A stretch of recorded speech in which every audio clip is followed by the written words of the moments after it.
when these influencers are doing their thing and they're putting these achievements in your face, we in the industry, we know how much of a huge dollop of luck was involved.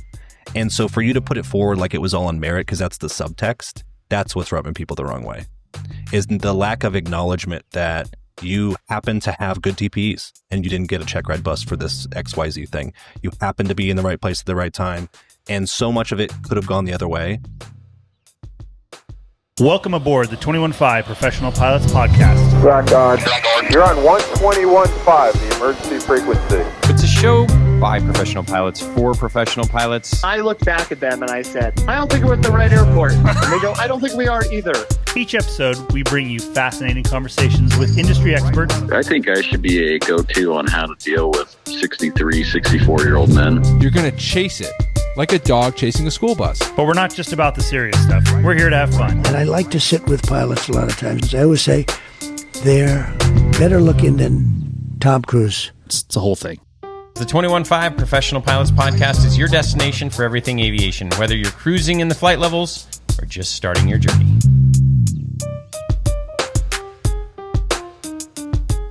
Max, we've done a lot of episodes, almost 200 episodes. One thing you said you never wanted to have on the show was an influencer. Done a lot of making fun of pilots doing pilot stuff on the gram and other platforms. But then I was scrolling along and I follow a select people. All of them are not serious about, flying to Hawaii or whatever. And I follow Captain Benny at Fly Benny Fly, and it's hilarious, dude. Because he makes light of all the funny stuff that people do seriously and some not, it's just funny. It's just fun. I think making fun of pilots is funny. It is, because pilots are ridiculous so often. So I watched his page for the humor, and then he had a serious post that kind of struck me. And so I wrote to him like, hey, do you want to come on the show? So congratulations. I mean, you're the first pilot influencer or whatever you want to coin yourself, Thank you. But to come on the show. But yeah, it's fun. So why don't you just, tell us a little bit about yourself and how you started your... I've been interviewing, so you give my whole 5 minutes. You get it down to 5 minutes now. I'm just whatever, however long it takes. No. No, I think well, I'm I kind of was one of those guys that didn't originally plan on doing airlines, and kind of just it became my goal after the fact, a little later on through the training process. And I think we're all type A people, and so I think the background about myself pertinent to the role of my influencer page, right, is kind of this lack of authenticity has been the thing that's been driving me forward. Is that you get on Instagram and you see these people that are showing just all of the highlight reels, which is just all of social media, right? But I think they're not doing the mentorship aspect, because there's people that are struggling here and there, and there's adversity inherent to the career field. And so when you're only showing those, it doesn't do the job of actually pushing people forward. And sometimes I think they're inadvertently demotivating people while they're trying to motivate them. So at least as the persona in my careers, but so far as just trying to prop up those kind of things. And so that's kind of what created Captain. Yeah. So I think it's safe to say sometimes that the humility and ego of pilots ebbs and flows right next to the industry as it goes up and down.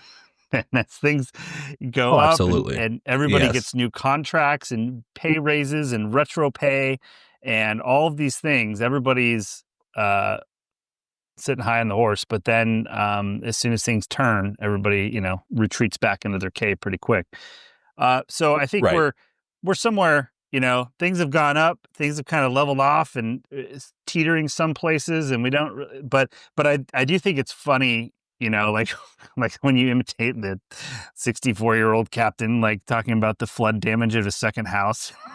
Yeah. Well, that's one of my favorite guys to do, because everyone's flown with that guy, right? I mean, I was just gonna say, if you're an airline pilot, you've flown with that dude. Yeah. I bet I was going to do one where it was the guy that everyone's flown with, where it's the one where he's his whole personality is just attention to detail. He's like, you got to say it. It's not 145.4. It's 145,000 pounds. Yeah. Kind of thing. Very It's just uptight on the verbiage. I love that guy. Yes. dialed. So you did your time as a first officer. You saw this. What were some of the things that were planted in your mind when you upgraded to captain and you're like, I cannot do this. I have to make sure that I don't do this. Yeah. I think honestly, I mean, it's funny because, you do some things differently, and I think everybody's here. I guess what I'm trying to say is, I think a lot of the things I'm going to say are going to come out almost like cliche in a way, right? Because we're all trying to do a good job. I think we have the ultimate, that everyone has the same final destination in mind. I think everyone just has a little bit different idea about how to get there. Yeah. And so, yeah, I mean, seeing some of those things where I think people aren't bringing that emotional intelligence to the flight deck to build the CRM is really the biggest thing that I've seen that I didn't want to replicate. So I think that people have a tendency to fall on one side of the spectrum where it is like openness or rigidity in terms of their personality style. So somebody who's super rigid, difficult to deal with in times of stress, right? Because they don't have a lot of open box thinking. And then there's people who don't have that leadership or authoritarian when it needs to be there, right? So something happens, ECAM pops up, and you don't necessarily have that leadership that you're looking for. So I think the thing that I was trying to bring the most when I upgraded was the ability to be dynamic and flex between those two roles. So like when everything's going well, when everything, is hunky dory, we're chill, we're laid back. It's about building rapport. And then, when something happens, it's about SOP, and now it's time to get rigid and serious and treat things, very seriously. So I think, to put it more concisely, it's the difference between when to ratchet up that level of authoritativeness, right? Yeah. Yeah, that's well said. Yeah. I remember one of the things that the first low-hanging fruit that I had when I upgraded to captain was like, I am going to know the first officer's name. Yes. But by the end of the 4-day trip, which I feel like about half the 4-day trips that I flew with guys, I was like, that guy, there's no chance that guy knows my name. He maybe knows what city I commute from, but that's about it. And it was just like, I'm just going to talk. The captain would just talk. And it was like, there was no give and take. And it was just like, there's so many simple communication things that were just like mind blowing. So it must be very refreshing, I imagine, for first officers to come on the flight deck, see you, and then be like, oh, I can actually. I get a lot of, you're that guy, aren't you? Like people are like, it's funny because I'm not that big. I'm very small as far as influencers go. And so people know me, but it's like they don't know me as like severely as some others. So it's always this like state of like they recognize me, but they're not sure. They recognize you. Yeah, you're like that's kind of where we're at. I'm like get in a hotel van and I say something, someone from behind the seat pokes head up, he's like, I recognize that voice. I really hear that voice. That voice puts me to sleep every night. Yeah. Every time I'm commuting, that's the guy that puts me to sleep. That's funny. So when you my question on when you launched this channel, was there like one final thing that you saw that you're like, that's it, I have to like say something or do something, or what was the? Are we naming names? Yeah. Well, no. Well, sure. That's up to you. No, I won't name names. I think it was several people. And I think the interesting part about this in particular has been the amount of outpouring of attention it's gotten, which was, everybody had a hunch. This is something that I think I've talked about in the flight deck numerous times. I was like, I'm going to start a page where we're just trying to put a spotlight on all of the inauthenticity that's going on, all of the highlight reels and the, follow me for a day in the life of an airline pilot. Oh my God. Putting the whole career field on this pedestal and making it seem as though we're, walking on water every day. And it's traveling. It's lacking going to the humility, gym 9 times a day. Right. Yeah. Here, look at everything I've eaten. Yeah. Yeah. And so, I mean, the first one, if you go back to my page, I don't even know what's still on there. The first one ever was like, follow me on the life of the day. And it was like, I just flown a red eye. And it was literally just cut to me in bed with a laptop, not moving. It's like, this is what I'm going to do for the rest of the day. This is the plan. This is the plan. I'm not going to go, do everything on Yelp. Who could afford that? Not going to go work out, not doing bench presses outside. Yeah, exactly. That's the real thing. And Max, we've talked about trying to make a couple of reels like that too. Just reality. When the alarm goes off at 3:30. What's up, guys? Here I am. It's 3:30 a.m. I didn't sleep at all last night because they were doing construction and. Well, I was going to say we were in the perfect storm We were in the perfect storm because we had this insane hiring spree in 2022 and 2023. So all of the generation that kind of grew up creating this and living on social media, they quickly rose up the ladder. So that was super well documented. So they're selling this lifestyle that people can see at the easiest possible time in the industry. So it was just this perfect storm. And I think a lot of people saw this and were like sold this lifestyle and like, wow, that looks amazing. And this person was in flight school 24 months ago and now they're at United and like, wow, and now I think you're starting to get more of the realism. So I don't know. I'd be curious to get your input. Do you get a lot of validated messages? Do people send you messages and say, look, this resonates? Well, I got told that they were playing. I don't know if you guys have seen the reel I did. The one that actually is I think it's in my top played reel, which surprised me, was me with the baby face filter on, pretending to be a 757 Captain upgrade that got upgraded in like 6 months. And they told me they're messaging me and they're like, they're playing this in the Delta new hire class. They're like, the guy, like the instructor, is bringing it up. And I was like, yeah, well, I think that's it. Pilots are type A. We're competitive. And I think the frustration comes from, look, when these influencers are doing their thing and they're putting these achievements in your face, we in the industry, we know how much of a huge dollop of luck was involved. And so for you to put it forward like it was all on merit, because that's the subtext, that's what's rubbing people the wrong way, is the lack of acknowledgement that you happen to have good TPs and you didn't get a check ride bus for this XYZ thing. You happen to be in the right place at the right time. And so much of it could have gone the other way. And then for you not to acknowledge the people who, the guys at the regionals who were all part of the lost decade. The guys were like, I was at Sky West and they were like, I've been here 18 years. Yeah. I've never got an interview, you know? And then you see the 24-year-old bright-eyed and bushy-tailed, at Delta, and you're like, there's something, there's definitely something going on here. What is it, right? Yep. Timing. Yeah. It's timing. That's timing it. thing in this business. It's all about timing. And realistically, you should go back and thank your parents for, having you. Oh yeah. when they did, because that's where that was the stroke of luck right there. Because that's the thing. I mean, it's all timing, because that's what changes the qualification, the minimum qualifications and the competitive minimums and all of that is just timing. That's it. Absolutely. And then when you upgrade to captain, as we all know, it's not based on merit. It's also based on timing of when you got hired, and how everything is on that. So I'm glad we're, here to highlight that people should probably acknowledge that a little bit more than they do. But that being said, you can't take away the fact that they were lucky, because, like we all say, I'd rather be lucky than good any day. And that's the position a lot of people have found themselves in over the last couple of years. And then, as it'd be interesting to talk to people that saw the aviation academy graduates that fast tracked in and things like that. And they said, oh, I want to do that. And they got in, and now they're, 6 figures deep in debt. And then the brakes had been put on.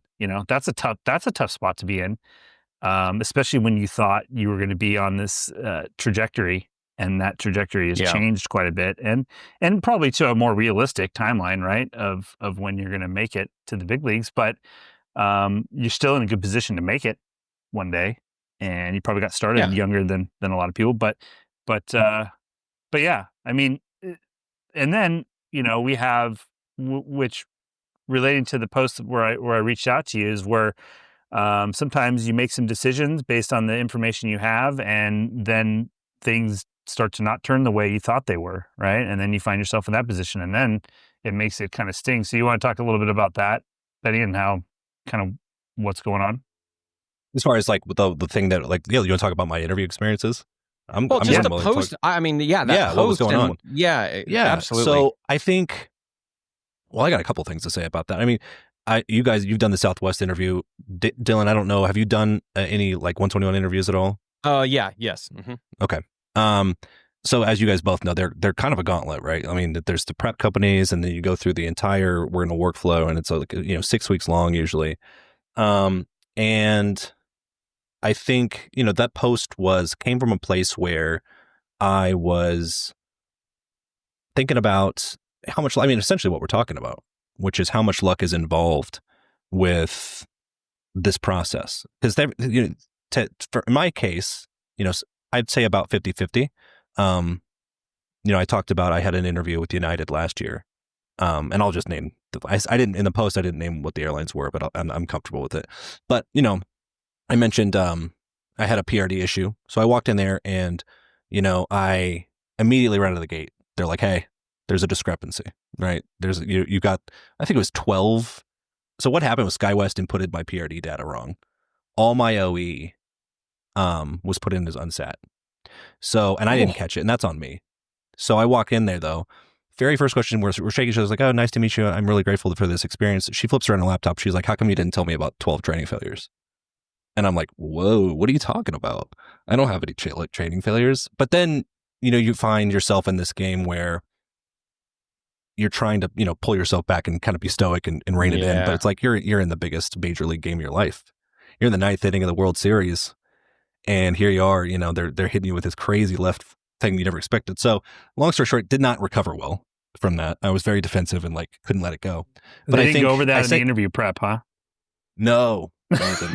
Just in case they have 12 failures on you. Tell me about this is what you do when you failed 12 check rides and didn't tell us about it. Right. Well, I was like, that's the thing. I was like, it's funny that they're so insistent on it, because I was like, this isn't even physically possible. I mean, you can't, they don't line check you every leg of OE. What are you talking about? But I mean, I get it, because they don't know. I mean, ultimately, you can get frustrated, but I put myself in their shoes, and I'm like, they don't know what kind of, sociopath might be walking in here trying to hide stuff. So that's not on me or them anyway. But I will say, for anybody listening, if you're in an interview with a major airline, this is something that they should put in the prep. If you're in an interview with a major airline and something happens to you like that, so here's the tough of it, and I've been told this by somebody who's in the recruiting departments. If you have a disparity or something that could potentially be reframed as an integrity situation, right? So even if it's a totally innocent thing, like my situation, right? Because they can't prove that wasn't an integrity thing, right? A lack of disclosure, odds are you're sunk right out of the gate. That's what the odds are. So if you're going to try to salvage anything from this experience, the way to go then would be you've got to find a way to just let it be. They say this in Spitfire, but water off a duck's back. You just got to let it go. As hard as that's going to be, you got to find a way to just pretend goldfish memory that didn't happen. And we're just going to keep going as planned. And that's if you never tried that in real life, that's a fun exercise to I've try. tried it every time I play golf. Oh, right. Yeah. It's the same thing. That's the hard part, is holding it together after, something bad happens. I mean, that's human nature makes that very challenging. So you go through this experience, you got hit, you got punched in the face when you weren't expecting it. Well, that happened again. Yeah. Yeah. Continue. So I went to America. So I'll tell it, well, this is a good one. So this is great, because this is authentic. This is what happens to people, right? So I wanted to do everything when I was 25. I still thought I wanted to do the military. I was very lucky. They were very good to me in Kansas. They straight hired me for a KC-135 spot in the Guard there. And I went to OTS, did great. It was a great experience. I mean, anybody who's been there could tell you it's the most fun they never want to have again, but it is fun. Anyway, got back and I was spread thin. I was doing regional FO stuff, sit in reserve, commuting to a crash pad. Then was getting ready to go to UPT, and I'd just been gone for 3 months for OTS, and I'd been married the year before. And, the wife was like, "Hey, I'm married to a ghost right now. Like, I don't even, I spend all my time by myself. You're about to ship out to go to UPT." And at that time, she had a job, so she wasn't going to come with me. So it was like, I'm going to leave for, I don't remember the footprints, what is it, 8 months, a year, something like that. So I wasn't expecting that. I called up my squadron commander. I was like, "Hey man, if I leave in a week, like you guys want, I'm going to be starting UPT and in a divorce right out of the gate. That's nobody wants that." So I was like, "Hey man, I got to pump the brakes." And he was like, "Hey, well, long story short, the way it worked out was we burned the slot because I didn't go when I was supposed to go. That was their slot. They didn't have a replacement class. So they had to give me a general discharge under honorable conditions, because they were like, "Hey, you didn't make your service commitment, but now you don't have a job." So it's this weird gray area you fall into. That was a difficult time to move past, but because it was like, not only am I, okay, I say put out one fire, but now I've got a new fire, right? She must have had an incredible job. Did she have a really good job that she couldn't leave? No, no. No, we're divorced. We're divorced now. Oh, right. Okay. All right. Right. She was a teacher, but she just didn't want to. She had just started and she didn't want to leave. She was passionate about it, so I was. Yeah. I was. Well, yeah. I mean, her. you can see her position. I mean, obviously, Absolutely. I'm not trying to make light of the fact that No. you know, she just follow you around everywhere. Like that doesn't work anymore all the time. Right. So right. But yeah, that had to have been a tough one to swallow. But I mean, yeah, and so I think just as an aside, this conversation we're having right now. It's like that's kind of what my brand on with that post that you guys messaged me. This was like there are a lot of, and you see this especially with our demographic, the pilots in particular. I think people get really, you can feel the mood in the room kind of get somber when people start talking about adversity. Yeah. And I think that was one of the things that I wanted to bring up was like, this, not to be like all touchy feely, but like, it's not that big of a deal. This stuff, I'm not saying boohoo, this is going to happen, today me, tomorrow you, right? And so the point of this is, not to sound like I'm in an interview, but like, how do you recover? How do you bounce back from that, right? So yeah, I walked into the American interview, man, I prepped my brains out. I was like, I'm not going to fail another interview again. You're not going to catch me slipping. I'm going in there like the Terminator. I hit the Spitfire program is great. If anybody was thinking about using that program, I recommend it. Even though I didn't have a great result, it was not their fault at all. Walked in there, home run to the interview.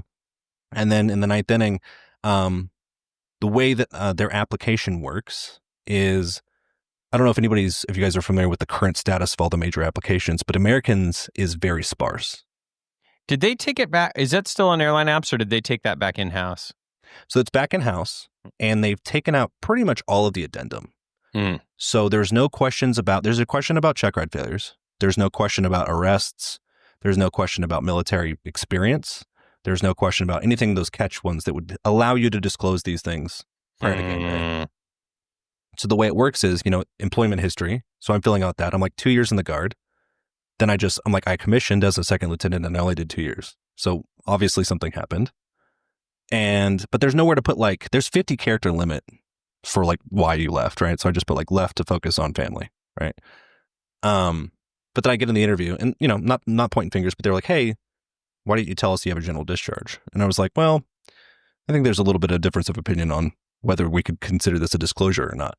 Because it's like, I put it on my resume, I put it in my employment history, I talked about it in the HR panel, but I didn't say the words or list them, general discharge under honorable conditions.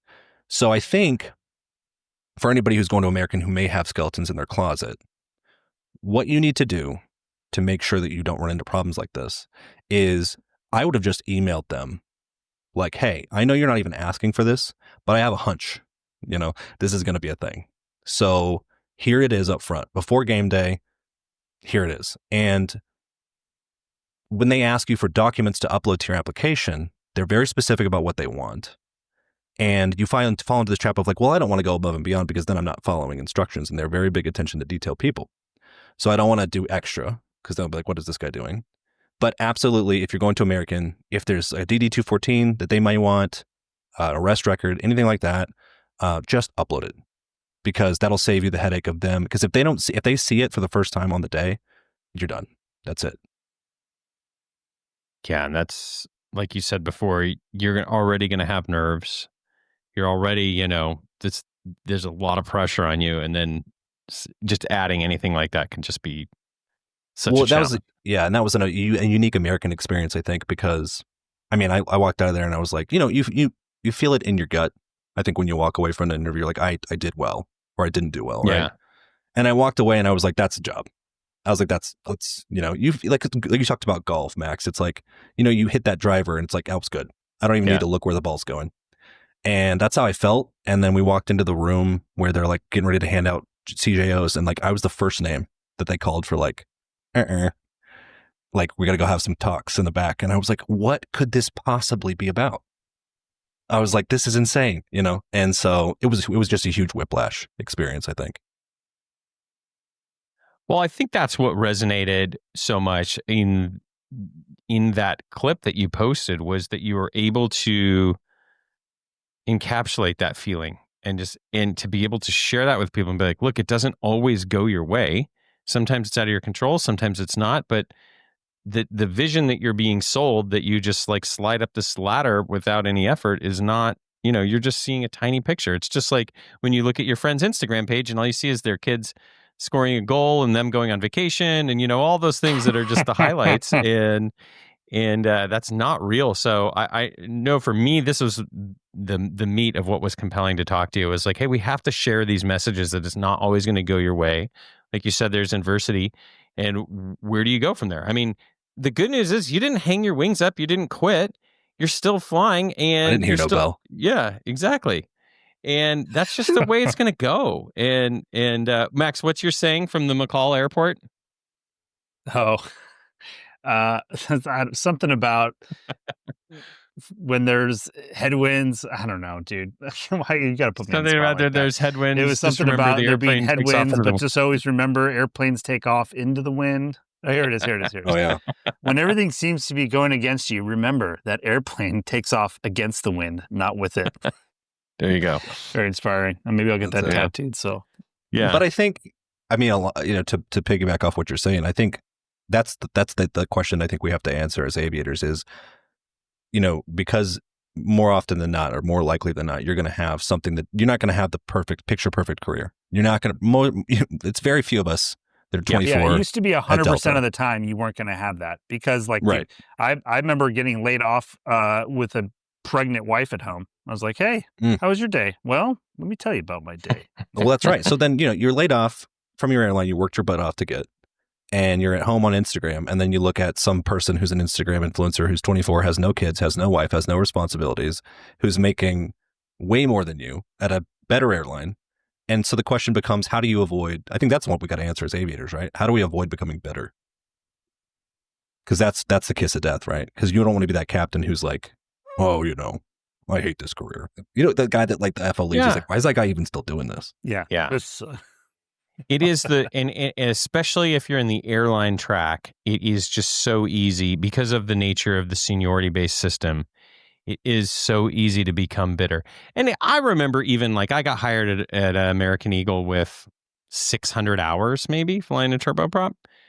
And the guys that I flew with that were captains there had to fly freight, and fly checks for 4,000 hours, at night in the ice, Yeah. So it was just like every generation is going to look on the previous generation and there will be bitterness. I think that is sort of part of the job is just because it's going to get easier and easier and easier, in some respects. And it's almost like it's built into the profession, or it can be. Yeah. And I think the thing is, the quicker you can learn to let that go, the more of a fruitful career you're going to have. Because if you want to dwell on that, you will be able to find it, guaranteed. Oh, yes.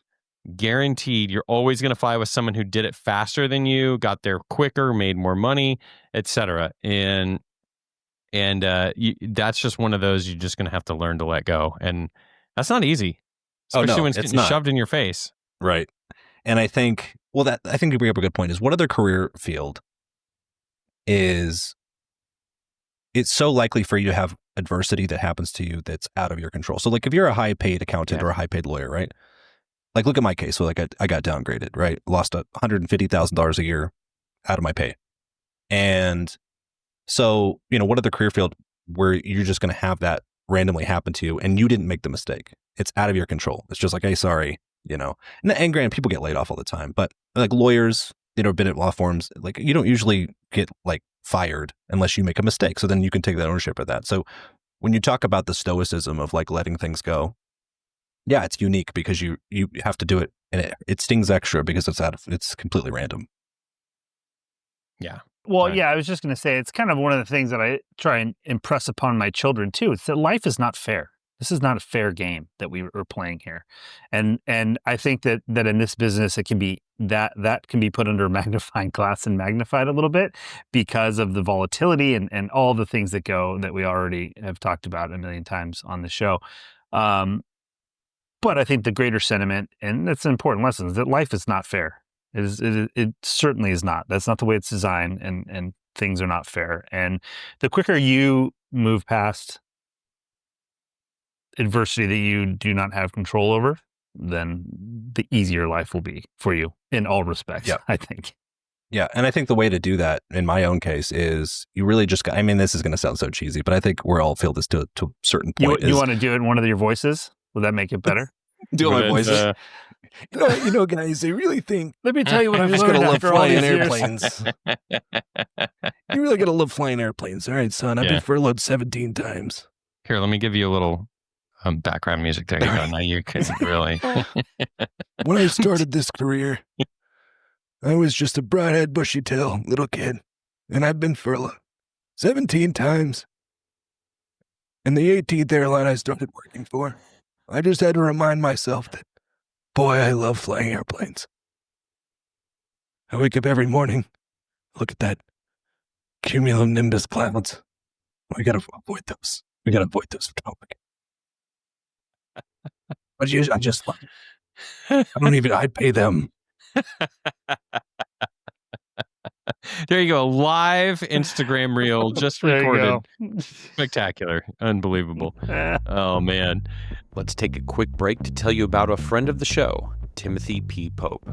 Tim is a certified financial planner who specializes in helping professional pilots chart a smarter financial course. Whether you're focused on retirement, investment management, or strategic tax planning, Tim brings the tools and insight to help you make the most of your career and beyond. He's also the host of the Pilot's Portfolio podcast, where he breaks down real-world financial strategies designed specifically for pilots. Timothy P. Pope, helping professional pilots make the most out of life. Now, we kind of mentioned earlier, you do get some messages from people that are viewing these videos. And I can only tell you, like, what Max and there is some reward in being able to give back to the community, because you definitely hear from people that when you have a certain message and it resonates with them, I think that honestly, that feels great, because I think pilots love to help other pilots. Most pilots like to help other pilots along the way. Can you tell us a little bit about, like, have you been inspired by people? Are the people requesting, like, certain situations for you to do videos? Or oh yeah, what's that well, been like? I think you bring up a great point. I think it's funny, you know. I think as much as people get irritated by influencers, every pilot that I've interacted with on a one-on-one basis they're all amazing people. I mean, I don't think I've ever experienced anybody that I wasn't super. I think it's just part of the career field that most people who gravitate towards this are good people. So I think the irony is like, if you were at a bar with some of the people that we're most irritated with, you'd probably be a buddy with them, right? So, right. But absolutely, I think the mentorship is the big factor. Is, you know, have you been inspired by the people? And yes, absolutely. I think there's been multiple situations where I was like, hey, I didn't want to be an influencer. Ironically, I accidentally became one because people really like making fun of them. But then people start messaging you like, hey, for career advice. And I'm like, hey, I don't know if I'm the guy you should be asking. I just got downgraded. I picked the wrong horse, guys. So go talk to one of these guys that picked Delta right out of the gates, man. Yeah, I think it is, I do get a lot of gratification from helping people. And I mean, I think that's why I made that reel that you guys pointed out, because it was like, I wanted to build people up who I realize the vast majority aren't going to be those people. And I know that there are people who are feeling bad about themselves because they're not getting there that quickly. So to remind people that that's not typical, and that more than likely, you know, you're going to get a thanks but no thanks from somebody in your career. You're going to go to an interview and get turned down, probably at some point, because that whole game is this subjective game that is, and they'll tell you that themselves. You know, when you go to these Spitfire courses, they're like, hey, this isn't personal. And also it's got no reflection on your skills as a pilot. You know, this is like a cultural fit, Who Wants to Be a Millionaire game show. And that's the game you're playing. So if you don't win the $1 million, you know, don't think of yourself as a bad pilot. Yeah. Yeah. And I think things are it's so weird, because 10 years ago, there were a lot more major airlines to go work for. You know? Yes. Now there's a lot less. Now, obviously, they've had to broaden who they take, and they may be less sensitive, you know, in the cultural fit stuff, because they're so large. But it is, in a way, a high stakes game, because you look at it, you're like, man, there's like 3 or 4, you know, depending on kind of what where your goal is the stakes are raised, you know. Yeah, and then I think there's like unofficial rules about how many times they'll even interview you. Right. So I think you get highlighted. And then they're like, well, okay, you get another shot next year. And if it doesn't go your way, you're like, okay, well, I'll scratch that one off the whiteboard. Could be. It is, it's definitely, the pressure is incredible. That's why I like corporate so much. The interviews are definitely a completely different. preparing for them is much harder. But I'm not trying to sound like a quitter, but dude, in light of this Spirit stuff, I've been seriously looking at corporate NetJets flex shit. I mean, I'm like, these guys. Well, it did occur to me that, listen, I love the career field, but whether I'm at United, whether I'm at Delta, if I'm not doing wide body international, I'm going to be flying to the same handful of cities back and forth for the rest of my career, which is 31 more years I've got. I'm ticking off the days. But at corporate, if you're flying for high wealth clients, it could be anywhere, right? So as far as like, if you're young and you're not sure which path to go, definitely consider that. I did not. I was like, I'm going all for the pay, all for the quality of life. But yeah, I mean, the adventure aspect, I think it's a lot higher on that side of the fence. No, it's much higher. It is interesting. Yeah. Trust me. I ran with the Bulls in Pamplona on a corporate trip before. There's a lot of adventure to be had. That's sick. On the right. Did you get gored? No. The only guys that get gored are the ones. This is a game. Nobody tells you about this. There's a game where people try and touch the bull while you're running. If you're not motivated to actually put your hand on the bull and you just run, and then when the bull gets close, you just jump over the fence, it's relatively safe. I mean, if you, I suppose you could trip on the cobblestone street or something, but other than, the only people that get that would have been a great one. I guess that's a good, like, if you got gored on a trip like that, you just call your boss and be like, "You just honest." I guess there's nothing else you could say. Well, no, we always had on the internet because I used to ski and snowboard a lot. At work too, and the deal was, I'm like, well, our deal has to be, I just won't get hurt. It's like, okay, that's the deal, which was true. But also, that being said, I didn't do what I do on a personal trip. I pulled it off a little bit because I knew I did have to fly the jet home at the end of the trip. He would only do 360s. He was not trying to pull 720s. Yeah, right. He was much more throttled back. Take the edge off, But yeah, to your point. But the thing about the airlines, like you said, is you can say, hey, even if it's Southwest or Delta, wide body or whatever, it's still the same places you're going. Like you've already been, you've been to all these places 100 times and the same hotel, and you've eaten at the same restaurant. Like it does. There's that repetition. But in business aviation, it could be even worse. Like we've talked to people that fly to like 3 places. Yeah. And that's it. Yeah. It depends on the client, right? But there are people, if the adventurous, client, or like you said, NetJets and FlexJet, or if you do charter, that's actually the best. Most people are kind of creatures of habit, and they have a second house here, so you end up flying there a million times, and whatever. That was the kind of the fun part about charter is sometimes you just go to like, I remember one time my buddy that we were flying together, and we got a trip to like this place in. It was like, I think it was in Alabama, and it used to be the sock capital of the country, where they would make all these textiles like socks. And then obviously that all got moved to China. So it was pretty depressed, but we just had an incredible time in this like small little town. We're in this bar, and they started playing Sweet Home Alabama, and everybody lost it and like broke their beer bottles on the ground. It was this whole thing. And it's just one of those things you'll never forget that would never have happened had I not flown charter and just went to weird places. Right. And so the variety. You guys ever been to Frankenmuth?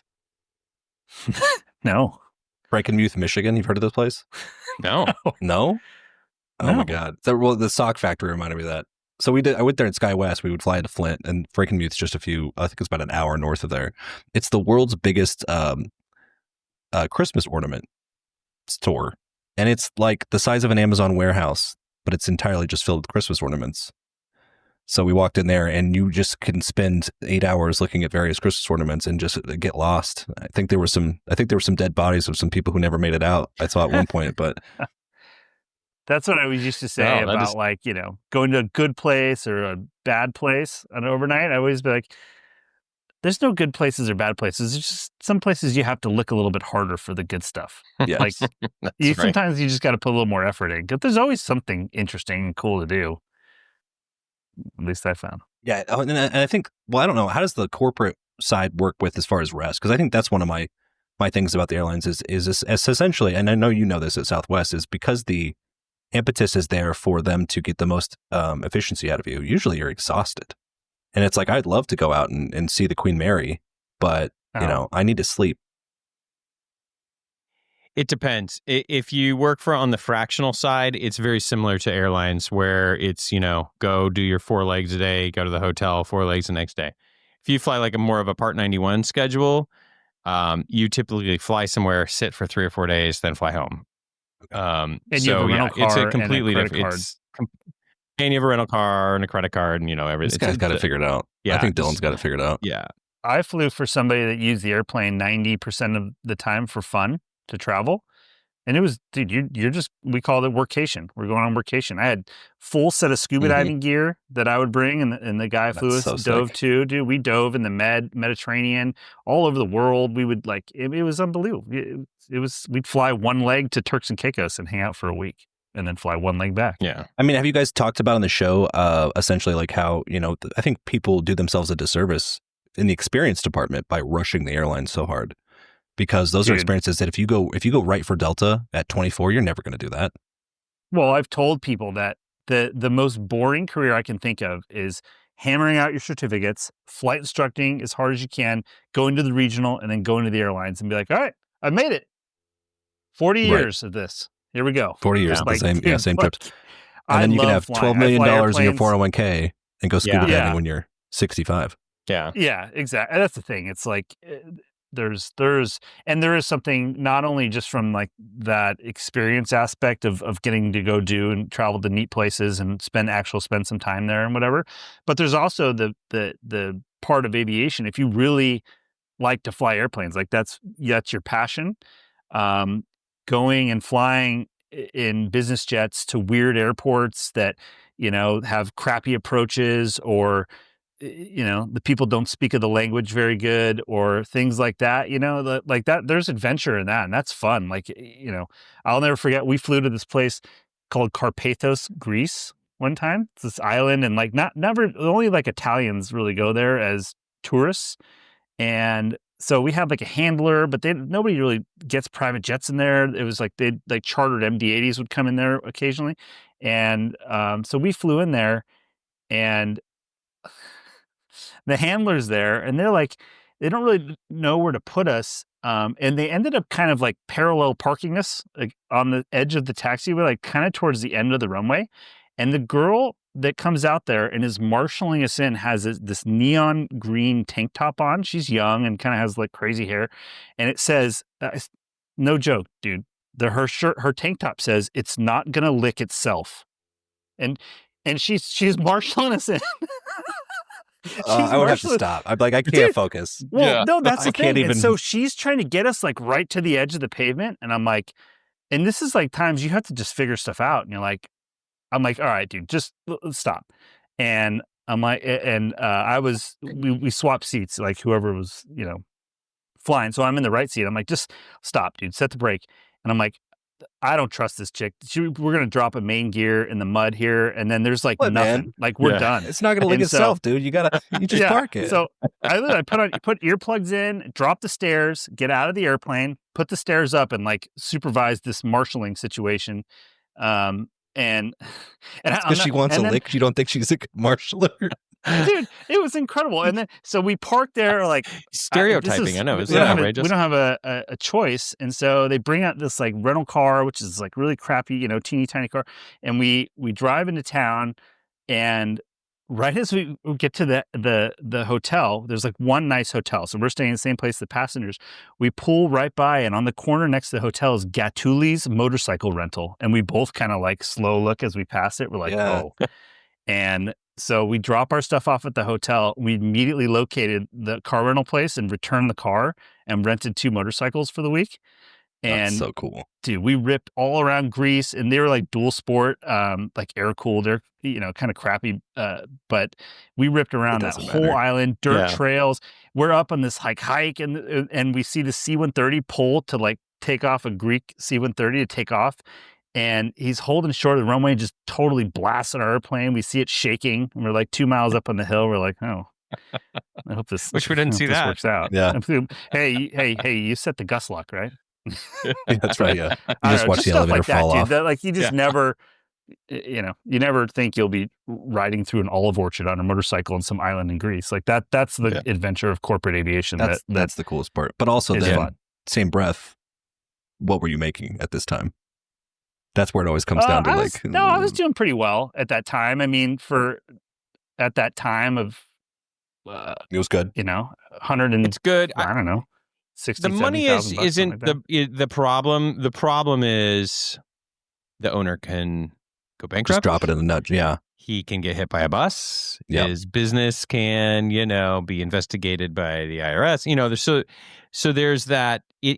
For the people that want the long-term stability, and I know that's most people is, I want that job and I want that job security and I'm trying to raise a family and I got to pay a mortgage and, right. And so it's definitely not for everybody. If you are not willing to, take a risk on yourself a little bit, there's definitely a reason why so many folks choose to do the 121 path. Yeah. So, but I think just based on that story alone, I think, how broad do we want the scope of this show to get? Do we want to talk about the meaning of life out here? I mean, we're really, when you can't take it with you, right? So it's like, I think a lot of folks need to ask themselves that, right? Like, I think a lot of us are slaving away, and I'm not trying to knock on the airlines. More, 9 to 1 odds, I'm staying in the airlines, right? But at the end of your career, you're going to be like, oh, I'm super glad I have an extra few, dollar signs in my 401k, or I got to go do, fly, drive motorcycles in Greece. It's like something to consider if you're new to the career. I just think the point is that give yourself a little variety. Yes. Like I left that job. I left that job to go to the airlines, the job where I did all of those things. And I can tell you 100 more stories like that. We're drinking, $3,000 bottles of wine at lunch, skiing in Aspen, just crazy stuff like that. But at some point, it's the same as flying to San Jose for the 9,000th time. At some point, I'll never forget. So we would go on these ski trips, right? For 5 days. And one of the days I started this thing where we would not ski and we would rent snowmobiles, and I would kind of be the quote unquote guide and find a trail where we'd all could go and blah, blah, blah. Right.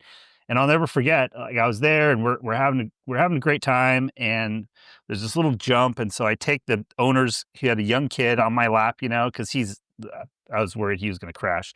And so I take his kid on my lap and we're doing this little jump. Woo, and he's having a great time. And I remember going around for the third time, I'd really rather be doing this with one of my kids. What what am I doing right now? Yep.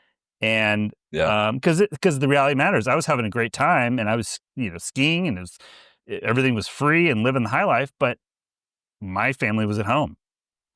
And at some point you're like, okay, so I could just go and knock out at 3-day every week and have the rest of the time off and do whatever I want. Absolutely. So what am I doing? And so that's the flip side of it, right? And so then what I always said is, I'm like, okay, I guess it's time to grow up and get a real job.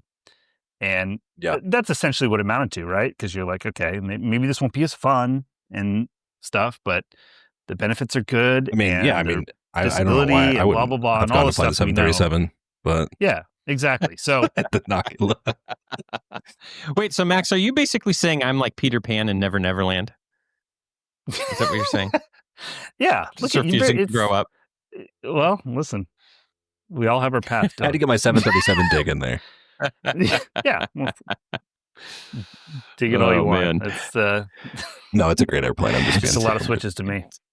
That's right. That's right. All right, Ben, I want to talk to you for a minute about what you're up to with this YouTube channel, because you told me about it at the beginning of the recording. I've checked it out.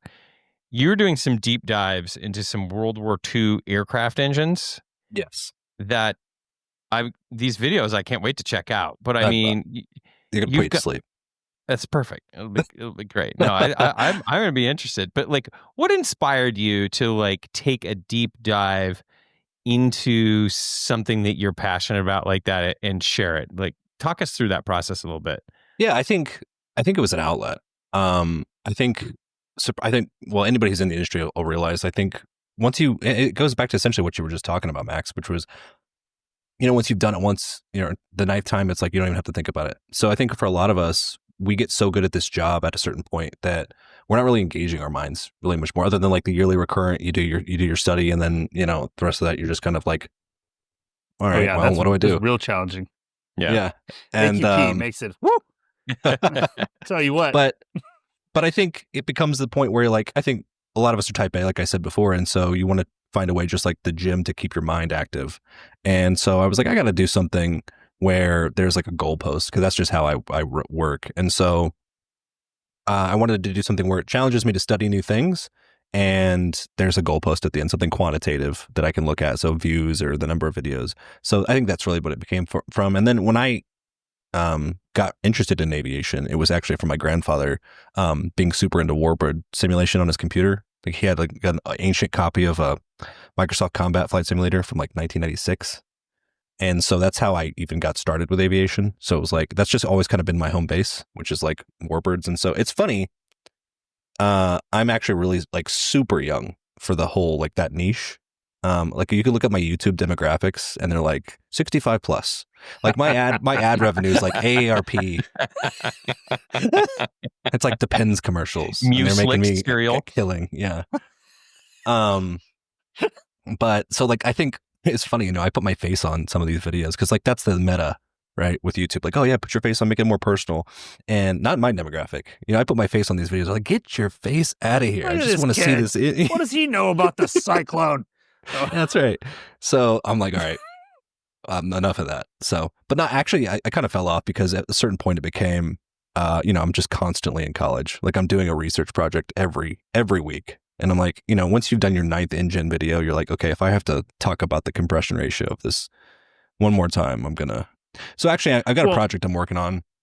I was just going to say, it's one thing to have the passion and the interest and all that stuff, but then you have to combine that with editing and like that other crap that goes with it. That's the part I can't get over. I'm just like, I can't. I just can't. Yeah, that's a lot. That's where I commend you, is you take all of the work to like research, do all this, and then you have to do the production. Like the production is the nightmare of the whole thing. Yeah, and I think it's easy to keep up with it when you're making good money, and then but it's so cyclical and feast and famine. So like, you know, when I first started, it was like I was just falling into hundreds of thousands of views on accident. Like it just felt like I could upload anything, and it was like it would get up 400,000 views, and it was like, what is going on? And then, you know, a year or two goes by, and like you're struggling to even get close to what you once got. So then I think once the money starts to dry up, it really starts challenging your motivation. So it really becomes more about a passion project. But I think when I do restart it, I was actually this is super nerdy, so you guys are gonna laugh at me, but I was like, you know, this is probably only for pilots, and I don't even care if nobody watches it, but there's nowhere on the internet where somebody will sit you down and go through a ground school as if you got hired in an airline on how to fly the Apollo and the LEM from the Apollo missions. Like how everything, like ground school, like here's the systems, this is how you would do it, this is the flow.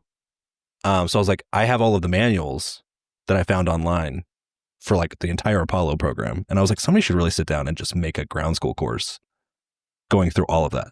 I thought that would be pretty cool. Wow. Yep. You could upload that to ChatGPT and have it knock it out in about 20 minutes. You're right. That's the great hallucinate. Yeah, exactly. Be like, dude, you know what's funny? So I didn't know. Obviously, this YouTube channel I did not realize was you, but I have watched your video in the Hughes XF11. I told you. Yeah. Don't watch that video. Anybody will listen to this podcast. I got started and I would just never drink water. So like the whole video, I'm just like mouth noises and I'm just, you know, and I'm just like, this is the worst. And then like 2 million people watched it. And I'm like, this is the most embarrassing thing that's ever happened to me. No wonder. Oh my. I figured you had watched. As soon as he mentioned this, I'm like, I bet Max has seen one of these videos. Yeah. This is, it's great because I didn't have my face on it. So like all the pilots are like, oh, you seen this video? I'm like, I made that. Like, what? Boom. That's a mic drop. Yeah. Wow. It's not Apollo ground school. That'd be amazing. It would be cool. I think it's probably going to be a big check to cash, I'm sure, but and you can just get the manual still. They're like, yeah, the whole thing. Like really? the AOM. It's crazy to me that like the way that our manuals are like oriented comes from that era. I mean, it's all like if you download the command module, it's laid out just like an FOM or sorry, an AOM. Wow. That's amazing. Okay. Well, I'll be very curious when that one drops to It's a lot of layers here, Ben. Why don't you, do you want to tell us about your OnlyFans channel next, or? Yeah. I got told I should make one when I started doing all the shirtless Instagram stuff. I was like, I don't think they're gonna like that. Dude, I got a funny story. So we were getting Spirit was doing what Spirit's doing. I guess we haven't really got into that. We could segue into that at some point.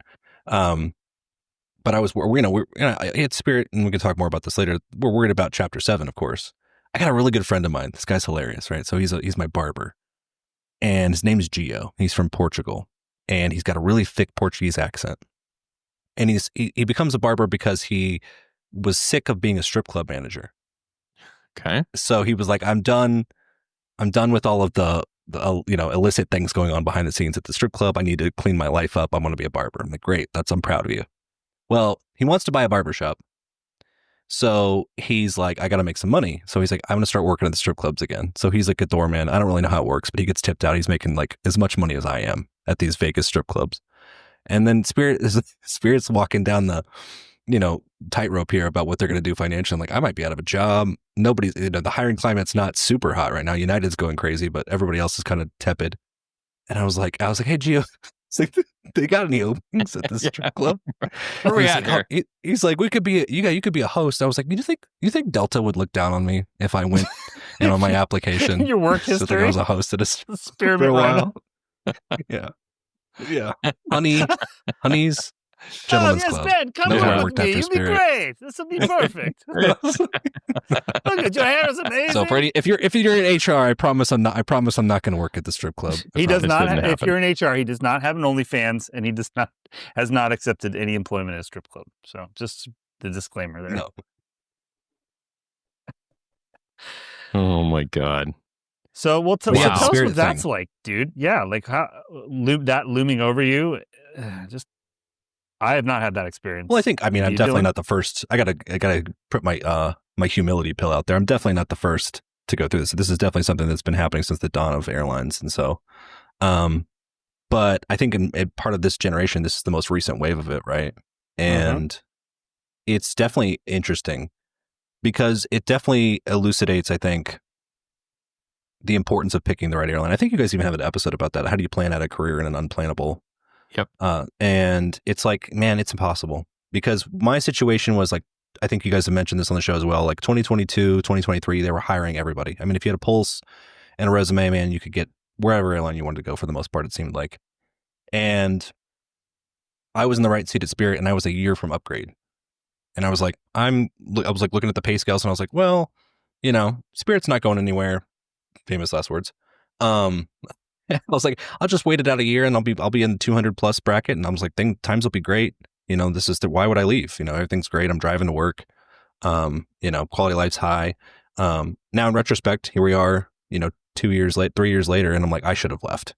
I absolutely should have just jumped ship the second they opened the doors to the legacies.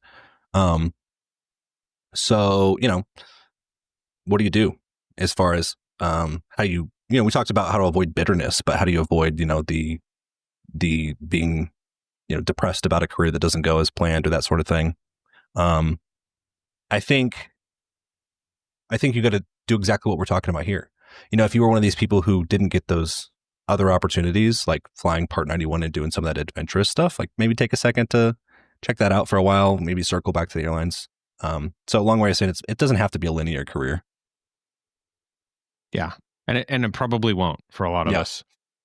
Yeah, and you're going to have to figure it out as it goes along. I mean, that's the reality of the matter, because you can only make decisions based on the information you have at the time, and that's what you did.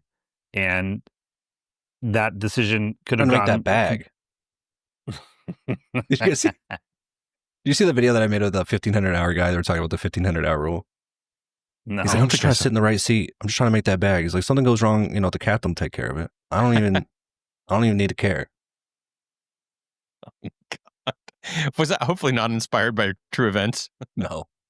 Well, they were talking about removing the 1,500-hour rule. Sorry to cut you off, but I was like, yeah. I was like, so I made it something about that. But in the video, I was like, these kids did like 250 hours in the CFI seat. They're like, I just want to make, first year FO rates. Just get here and he'll handle it. I'll never forget. This was back. So early 2000, like mid 2000s, it's like 2007, 2008.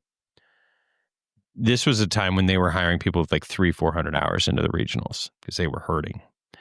So I was switching from a turboprop to the jet. They hired this young kid, nice guy, 300 hours, flew parachuters. We got in and he was my sim partner. We got paired together to start going through the procedures. And the sim instructor's like, okay, now when the captain's flying, you'll be doing this. And then when you're flying, then the captain will be talking on the radio and doing this. And the kid had this look on his face. He was horrified. He didn't think that he was going to have to fly the plane. Oh, no. He thought he was only the co-pilot didn't fly. He was just going to sit there and just kind of get that back. Absorb it. Oh, wow. It's like, I don't have to fly. It's like, oh, this is not a good sign. Well, I think we had a little of that at Spirit. I mean, there was at one point when the legacies were, it was funny because the legacies opened the door. They were sucking up all of the mid-range pilots, right? And so Spirit's like, hey, we need pilots too. We're trying to aggressively grow. So all of a sudden, I just upgraded, and I've got CFIs that are coming directly from CFI to right seat in an Airbus. And it was surreal. I mean, they're great. I mean, not very many of them struggled, but some of them did. Some of them were like, I don't think, listen, it takes a lot for me to call professional standards, but there were a couple calls. Yeah. And so, yeah, it's been an experience there. It's a huge learning curve. And that's what's a challenge is you kind of never know what you're going to get. And then now that, people are dying for a job and they've got 3,000 hours when they get hired. So it's just, what a circle. Right. It's interesting because we did a podcast a few years. When was the first furlough announced? About a year ago? Yes, last fall. And I remember we had a show with the career coach that we work with, James, and we were like, if you're a Spirit pilot right now, what would you do? And he's like, hanging on is tough. When you're watching a contracting carrier, and I was at a carrier that was I was in a base that was contracting, and it was so brutal to move backwards on the seniority list. Oh, the base is shrinking. There's less lines. Now I'm going back on reserve, and that's the part that people just don't talk about. Right. For a lot of people, that experience of going through that. So I'm just gonna pretend I wasn't downgraded and start making influencer content. And it's just like where are my FO bars? I sit on my Capt bars and pretend like nothing happened. This is FO Benny. Come with me on a day in the life. I'm gonna run 5 miles and 5 reasons why I love the airlines. Number 1, financial security. Man. Well, Benny, I really appreciate your candidness when sharing this experience. I think it's a great shot of reality to folks that, listen, things aren't always going to be great. All we can control is how we react to it, what our attitude is, and it's still a great career. But absolutely, I mean, it's not always going up. It's always about enjoying the job, and I think for me, and I think anybody in the similar shoes, especially at Spirit right now, it's just about enjoying, what it is when we go to work. What is the actual job, and not worrying about the pay or the seniority or the trips or the trajectory. I mean, it's so cliche to say, but the present moment. And just remembering that it's an honor and a privilege to be able to operate these machines. And so I think that's what I try to focus on because that's all you can do. It's well said. Yeah, Benny, thank you very much for coming on. I commend you for being willing to talk about the stuff that influence typically don't talk about what's going on and just being real and giving people the side of the slice of reality that you gave everybody.